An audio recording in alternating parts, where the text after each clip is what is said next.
Praise the Lord. தேவனுடைய நாமத்திற்கு மகிமை உண்டாவதாக. இந்த நாளிலும் கூட நம் தேவனுடைய வார்த்தையை கேட்க போகிறோம். தேவனுடைய வார்த்தையை கேட்பதற்கு முன்பதாக நம்மை தாழ்த்தி ஒரு சிறிய ஜெபத்தை ஏறெடுத்து தேவனுடைய நாமத்தை நம்ம மகிமைப்படுத்தி இந்த வேளையில கூட ஜெபிப்போம். கண்களை மூடி கர்த்தருடைய நாமத்தை மகிமைப்படுத்தலாம். ஸ்தோத்திரம் ஆண்டவரே, எங்களை அதிகமாக நேசிக்கின்ற நல்ல தகப்பனே, உம்மை நன்றியோடு நாங்கள் உம்மை ஸ்தோத்திரிக்கிறோம் ஆண்டவரே. இந்த வேளையில கூட வார்த்தையானது எங்களுடைய வாழ்க்கைக்கு ஆசீர்வாதமாக மாறட்டும். இந்த வார்த்தையின் மூலமாக ஆண்டவரை சாட்சிகளை ஜீவிக்கவும் பலனடையும் தகப்பன் நீர் உதவி செய்ய போறதற்காக நன்றி செலுத்துகிறோம். உம்முடைய நாமத்தை உயர்த்துகிறோம், தாழ்த்தி அர்ப்பணிக்கிறோம். இயேசு கிறிஸ்து நாமத்தினால ஜெபிக்கிறோம் ஜீவனுள்ள நல்ல பிதாவே, ஆமென். ஹல்லேலூயா. தேவனுடைய நாமம் மகிமைப்படுவதாக. இந்த வேளையில கூட பிரியமானவர்களே, தேவனுடைய வார்த்தையை நாம் கேட்க போகிறோம். அந்த வார்த்தை நம்முடைய வாழ்க்கையில இடைப்பட்டு பெரிய காரியத்தை செய்ய வல்லமையுள்ளதாக இருக்கிறபடியினாலே அந்த வார்த்தைகளை பிடித்து கொண்டு நம் சாட்சியாக ஜீவிக்கும்படியாக கர்த்தாவே எங்களுக்கு கிருபையும் பலனையும் ஆசீர்வாதத்தையும் தாரும் என்று சொல்லி கேட்கிற ஒவ்வொருத்தருக்கும் தேவன் தாமே அப்பேற்பட்ட கிருபைகளை கொடுக்க அவர் வல்லமையுள்ளவராக இருக்கிறார். நாம் வாசிக்கலாம். சங்கீதங்களின் புஸ்தகத்தில் 14ஆம் அதிகாரம் 3வது வசனம்.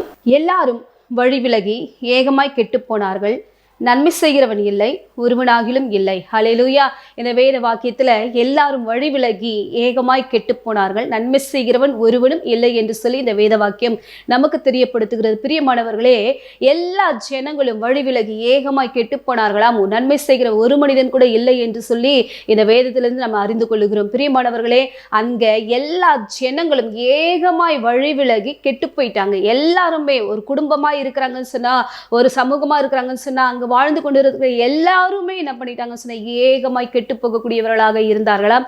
நன்மை செய்யக்கூடிய மனிதன் ஒருவனும் இல்லையாம். இந்த வேளையில கூட பிரியமானவர்களே, அந்த இடத்துல ஒரு மனிதனாவது உண்மையுள்ளவனாக கெட்டு போகாமல் தேவனுக்கு பிரியமாக வாழ்ந்திருந்தால் அந்த ஜனங்கள் எல்லாரும் மீட்டெடுக்கும்படியாக ஒரு மனிதன் இருந்திருப்பான். ஆனால் அங்கே எல்லாரும் கெட்டு போயிட்டு வழி விலகி தங்களுடைய வாழ்க்கை கெடுத்துக்கொண்டு தேவனுக்கு பிரியமில்லாத காரியங்களை செய்து அவங்க என்ன பண்ணி வாழ்ந்து கொண்டிருந்தார்கள். இந்த வேளையில கூட இந்த வார்த்தையின் மூலமாக நாம் தெரிந்து கொள்ள வேண்டியது என்னது என்று சொன்னால், நன்மை செய்கிற மனுஷன் ஒருத்தன் கூட பூமியில இல்லவே இல்லை என்பதை நாம் புரிந்து கொள்ள வேண்டும். விசேஷ விதமாக இந்த பூமியில் இருக்கிற ஜனங்கள் எல்லாரும் தங்களுடைய வாழ்க்கை கெடுத்துக்கொண்டு தேவனுக்கு பிரியமில்லாமல் வாழ்ந்து கொண்டிருப்பதை பிதாவாகிய தேவன் அறிந்து கொண்டார். நான் உண்டாக்கின என் ஜனங்கள், நான் உண்டாக்கின என் பிள்ளைகள் தங்களுடைய வாழ்க்கையை கெடுத்துக்கொண்டு பாவமான காரியங்களை செய்து கொண்டு தேவனை விட்டு தூர பொறுத்தையும் இப்பேற்பட்ட காரியங்களை செய்கிறதை கர்த்தர் பார்த்து மனவேதனைப்பட்டார். அவர்கள் தேவனை அறியாதபடிக்கு, தேவனுடைய அன்பை ருசி பார்க்காதபடிக்கு தங்களுடைய வாழ்க்கையை கெடுத்துக்கொண்டாங்க. தேவன் இந்த பூமியில நமக்கு ஒரு வாழ்க்கை கொடுத்திருக்கிறார் என்று சொன்னால் அதை எதற்காக? தேவனுடைய வழிகளிலே நடக்க வேண்டும் என்பதற்காக. நாம் தேவனுடைய வழியில நடந்து சாட்சியாக இருக்க வேண்டும். பிரியமாக நம்ம என்ன பண்ணணுமா? வாழணும். கர்த்தர் நமக்கு என்னென்ன வார்த்தைகளை கற்றுக் கொடுத்திருக்கிறாரோ அந்த வார்த்தைகளை பிடித்து கொண்டும் நீதியாகவும் பரிசுத்தமாகவும் தேவனுக்கு உகந்தவர்களாகவும் நன்மை செய்யக்கூடியவர்களாகவும் பிறருக்கு உதவி செய்யக்கூடியவர்களாகவும் இப்பேற்பட்ட ஒரு வாழ்க்கை வாழ்வதுதான் தேவனுக்கு பிரியமுள்ளதாக இருக்கிறது. நம்முடைய வாழ்க்கை கெடுத்துக்கொண்டு பாவத்திலேயோ கடன்லையோ கண்ணீர்லையோ வேதனையிலையோ தேவனுக்கு பிரியமுள்ளத காரியங்களை செய்வது தேவனுக்கு பிரியமானது கிடையாது. இப்படியாக நம்ம வாழ்ந்தோம்னு சொன்னால் நம்முடைய வாழ்க்கை கெடுத்துக்கொண்டு இருக்கிறோம். அதைத்தான் தேவன் பார்த்தார். இஸ்ரவேல் ஜனங்கள் எல்லாருமே தேவனுக்கு உகந்தவர்களாக இருந்தாங்க. ஒரு நாள் என்ன பண்ணாங்கன்னு சொன்னா தங்களுடைய வாழ்க்கைக்கு எடுத்துக்கொண்டாங்க. தேவனை விட்டு அந்நிய தேவர்களை என்ன பண்ணாங்க? ஆராதித்தார்கள். அதெல்லாம் தேவன் பார்த்தாரு. சோதம் குமாரன பட்டணத்தார் என்ன பண்ணாங்கன்னு சொன்னா பாவ வழியில நடந்து தங்களுடைய வாழ்க்கைக்கு எடுத்துக்கொண்டு தேவனுக்கு பிரியமில்லாத ஒரு வாழ்க்கை வாழ்ந்து கொண்டிருந்தாங்க. தேவன் நமக்கு கொடுத்திருக்கிற இந்த வாழ்க்கையை நாம் பரிசுத்தமாக வாழ வேண்டும். சோதம் குமாரில் வாழ்ந்த அந்த ஜனங்கள் தங்களுடைய வாழ்வை என்ன பண்ணிட்டாங்கன்னு சொன்னா தேவனுக்கு பிரியமுள்ளதாக மாற்றிக்கொள்ளாதபடிக்கு தேவ எச்சரிப்பு கிடைத்த பிறகும் என்ன பண்ணிட்டாங்கன்னு சொன்னா தாங்க என்ன பாவம் செய்கிறாங்களோ அந்த பாவத்தை செய்து செய்து செய்து செய்து தங்களுடைய வாழ்க்கைக்கு எடுத்துக்கொண்டார்கள். இப்பேற்பட்ட ஜனங்கள் இப்படியாக இருக்கிறாங்களே என்றதை தேவன் என்ன பண்ணார்? அறிந்து கொண்டார். அறிந்து கொண்டு இவர்கள் இப்படியே இருப்பது என்னுடைய சித்தம் அல்ல, இவர்கள் எல்லாரையும் ரட்சிக்க வேண்டும் என்று சொல்லி தேவன் தம்முடைய ஒரே பேரான குமாரனையை நமக்காக கொடுத்தார். நாம் வாசிக்கலாம். மத்தேயுவின் புஸ்தகத்துல 18ஆம் அதிகாரம் 11வது வசனம். மனுஷகுமாரன் கெட்டு போனதை ரட்சிக்க வந்தார். ஹல்லேலூயா. மனுஷகுமாரன் கெட்டு போனதை ரட்சிக்க வந்தார். எல்லாரும் வழி விலகிட்டாங்க, ஏகமா கெட்டு போயிட்டாங்க. தங்களுடைய மனம் போன போக்கில் வாழ்ந்து கொண்டு இருக்கிறாங்க. தங்களுடைய நிலை என்னது என்பதை அறிந்து கொள்ளாதபடிக்கு தங்களை என்ன பண்ணிட்டாங்கன்னா இன்பமான காரியங்களை செய்து கொண்டு தங்களுக்கு எதெல்லாம் பிடிக்குதோ அந்த காரியங்களை எல்லாம் செய்து கொண்டு என்ன பண்ணிட்டாங்க அப்படின்னு சொன்னா தங்களுடைய வாழ்க்கைக்கு எடுத்து கொண்டு இருக்கிறார்கள் என்பதை அறிந்த தேவன் தம்முடைய ஒரே பேரான குமாரனை அனுப்பினாராம். இந்த குமாரன் வந்தது எதற்காக என்று சொன்னால் கெட்டு போனதை ரட்சிக்கும்படியாக. ஒரு மனிதன் தன்னுடைய வாழ்க்கையை கெடுத்துக்கொண்டு தேவனுக்கு பிரியமில்லாதபடிக்கு வாழ்கிற அந்த மனுஷனை சீர்படுத்துவதற்காக, அவனுடைய வாழ்க்கை தர தரத்தை உயர்த்துவதற்காக பாவ சேற்றில கிடக்கிற அவனை தூக்கி எடுப்பதற்காகத்தான் மனுஷகுமாரன் இந்த பூமிக்கு வந்தாரா. எதெல்லாம் கெட்டு போயிட்டு கிடக்குதோ, எதெல்லாம் தேவ மகிமை எழுந்து கிடக்குதோ, எதெல்லாம் தேவனுக்கு உகந்ததாக இல்லாதபடிக்கு நான் மீண்டுமாக தேவ சமூகத்துக்கு வர முடியாதபடிக்கு என் வாழ்க்கை கெடுத்துக்கொண்டனேன்னு என்று சொல்லி மனவேதனையோடு சஞ்சலங்களோடு பாவத்திலிருந்து என்னால் மீண்டுமாக எழும்பி வரவே முடியாது, நான் செய்த பாவத்திலேயே கிடப்பேன் என்று சொல்லி எத்தனை பேர் தங்களுடைய வாழ்க்கை கெடுத்து கொண்டு இருக்கிறார்கள். அவர்களை எல்லாரையும் தூக்கி எடுப்பதற்காகத்தான் பூமிக்கு இயேசு வந்தார். ஹல்லேலூயா. கெட்டுப்போன எல்லா ஜனங்களையும் மீட்பதற்காக, கெட்டுப்போன எல்லா மனிதர்களுடைய வாழ்க்கை தரத்தையும் உயர்த்துவதற்காகத்தான் இயேசு இந்த பூமிக்கு வந்தார். ஹல்லேலூயா. பிரியமானவர்களே, நீங்க கெட்டு போயிட்டு உங்களுடைய வாழ்க்கையை கெடுத்துக்கொண்டு தேவனுடைய சமூகத்திற்கு வர முடியாதபடிக்கு தூரத்தில் நின்று கொண்டு இருக்கிறீங்களா? உங்களை ரட்சிப்பதற்காகத்தான், உங்களை தூக்கி எடுப்பதற்காகத்தான் கர்த்தர் என்ன பண்ணியிருக்கிறார், அந்த பூமிக்கு வந்திருக்கிறார். அவருடைய கரத்துக்குள்ளாக உங்களுடைய வாழ்க்கையை ஒப்பு கொடுங்க. அவருடைய கரத்துக்குள்ளாக உங்களை அர்ப்பணிங்க. உங்களுடைய பாவங்களை அறிக்கையிடுங்க. தேவ சமூகத்தில் உங்களை ஒப்பு கொடுங்க. ஒப்பு கொடுக்கும் பொழுதுதான் கர்த்தர் உங்களை உயர்த்த அவர் வல்லமையுள்ளதாக இருக்கிறது. அவருடைய கரம் நம்மை ஒவ்வொரு நாளும் தூக்கி எடுக்கக்கூடியதாக இருக்கிறது. பிரியமானவர்களே, உன் வாழ்க்கை எப்பேற்பட்டதாக இருந்தாலும் ஒரு மனுஷனுடைய வாழ்க்கை கெட்டு போயிடுச்சுன்னு சொன்னா கூட இருக்கிற பெற்றோரும் சரி, சகோதரர்களும் சரி, அவங்கள என்ன பண்ணிடுவாங்கன்னு சொன்னா ஒதுக்கி வச்சிருவாங்க. அவங்கள என்ன பண்ண மாட்டாங்கன்னா ஒரு பொருட்டா எண்ணிக்கொள்ளவே மாட்டாங்க. செய்த தவறை திரும்ப திரும்ப திரும்ப திரும்ப நம்மளை சுட்டி காட்டிட்டு நம்ம மனவேதனைப்படுத்தி கொண்டே இருப்பாங்க. ஆனாலும் நம்முடைய தேவன் அப்பேற்பட்டவர் கிடையாதுங்க.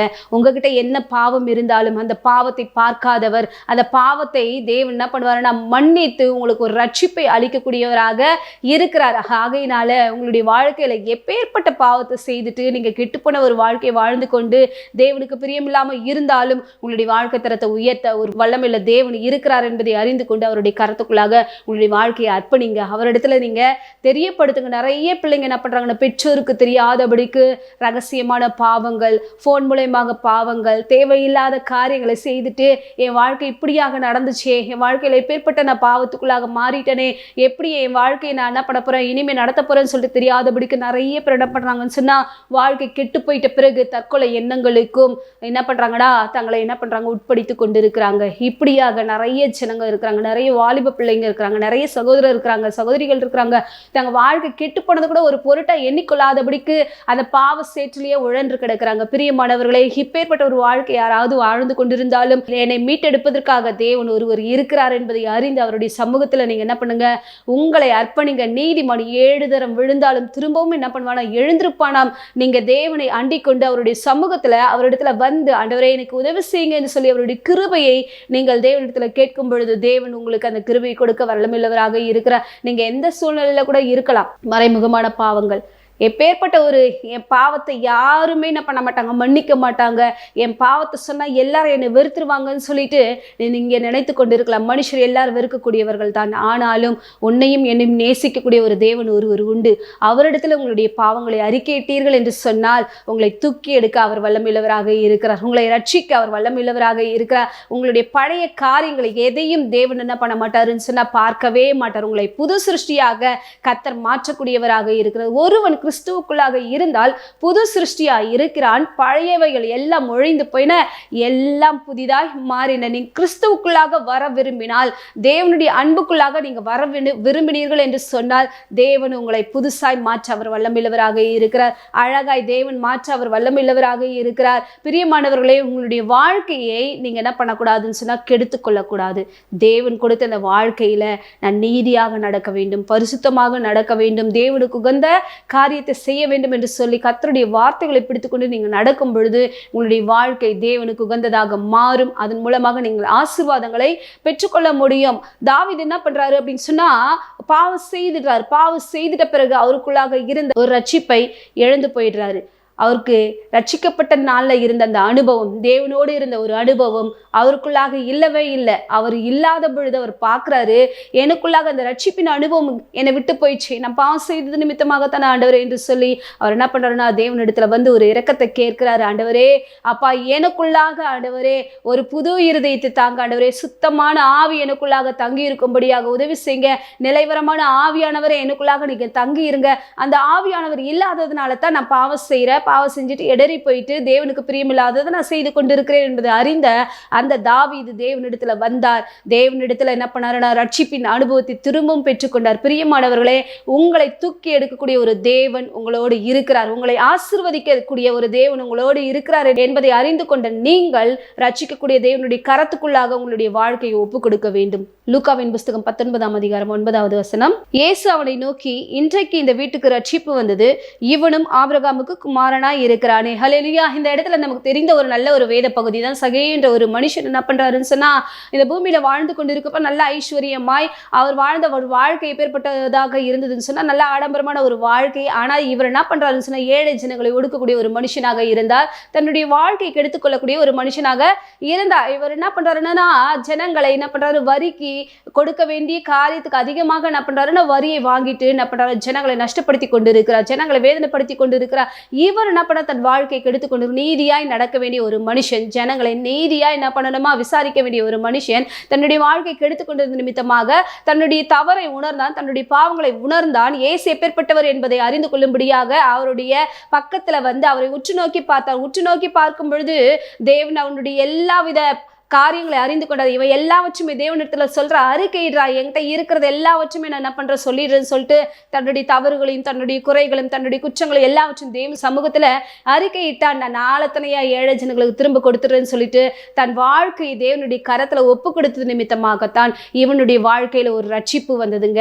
இழந்து போனதை ரட்சிக்கவுமே தேவகுமாரன் வந்திருக்கிறார். இந்த ஆண்டவர் உங்களையும் ரட்சிக்க வந்திருக்கிறார். இந்த நாள்ல கூட கெட்டு போயிருக்கிற ஒவ்வொருத்தரையும் தேவன் தாமே ரட்சிக்க வல்லமையுள்ளவராக இருக்கிற. உன் வாழ்க்கை எந்த இடத்துல கெட்டு போய் கிடக்குது, நீ செய்யற காரியங்கள் எப்பேற்பட்டதாக இருக்கிறது என்பதை உணர்ந்து கொண்டு இந்த சகைவை போல தேவனுடைய கரத்துக்குள்ளாக உன்னை ஒப்படைக்கும் பொழுது கர்த்தர் உன்னோடு இந்த பெரிய காரியத்தை அவர் செய்யக்கூடியவராக இருக்கிற. நாம் வாசிப்போம். எரேமியாவின் புஸ்தகம் 18ஆம் அதிகாரம் 4வது வசனம்.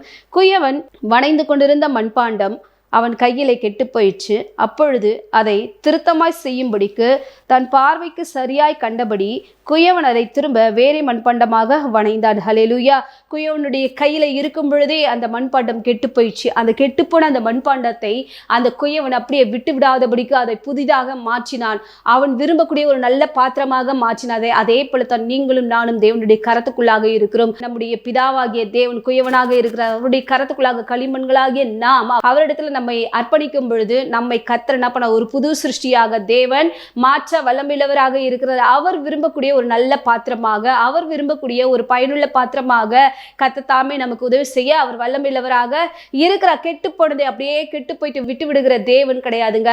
அதை திருத்தமாக செய்கிற தேவன். ஒரு மனுஷன் பாவம் செஞ்சுட்டான்னு சொன்னா அந்த பாவத்தை பார்த்துட்டு அப்படியே விட்டுட்டு போற தேவன் கிடையாது. அவனை திருத்தி நல்வழிப்படுத்தி அவனுடைய வாழ்க்கையில நன்மையும் ஆசீர்வாதங்களையும் கொடுக்கக்கூடிய ஒரு நல்ல தெய்வத்தை தான் நீங்களும் நானும் ஆராதித்துக் கொண்டிருக்கும். அவருடைய கரத்துக்குள்ளாக உங்களை அர்ப்பணிக்கும் பொழுது உங்களுடைய வாழ்க்கை புதிதாக மாறும், ஆசீர்வாதமாக மாறும். கெட்டு போயிட்டு உன்னுடைய வாழ்க்கையும் உன்னுடைய வாழ்க்கை சூழ்நிலையும் நொந்து கொண்டு ஏதோ ஒரு இடத்துல முடங்கி கிடக்காதபடிக்கு தேவனுடைய கரத்துல நான் என்னை அர்ப்பணிக்கிறேன், என்னை புதுசாய் தேவன் மாற்றுவார் என்று சொல்லி யாரெல்லாம் தேவனுடைய சமூகத்தில் உங்களை அர்ப்பணிக்கிறீங்களோ அவர்கள் எல்லாரையும் தேவன் தாமே புதுசாய் மாற்ற அவர் வல்லமில்லவராக இருக்கிறார். கெட்டு போன ஒவ்வொருத்தரையும் தேவன் தூக்கி எடுத்திருக்கிறார். வேதத்துல கூட நிறைய ஜனங்க கெட்டு போனாங்க. கெட்டு போனவருடைய வாழ்க்கையில நன்மைகளை தேவன் செய்தார். அவங்க எல்லாம் தேவ சமூகத்துல வந்தாங்க, அறிக்கையிட்டாங்க, நன்மைகளை பெற்றுக்கொண்டாங்க. இந்த வேளையில கூட தேவனுடைய சித்தம் என்னதென்றால் கெட்டு போறது எல்லாவற்றையுமே நல்லதாக மாற்றணும், எல்லாவற்றையுமே என்ன பண்ணணும், புதுசாய் திருத்த வேண்டும் என்று சொல்லி இந்த நாள்ல கூட நான் கெட்டு போறதுக்கு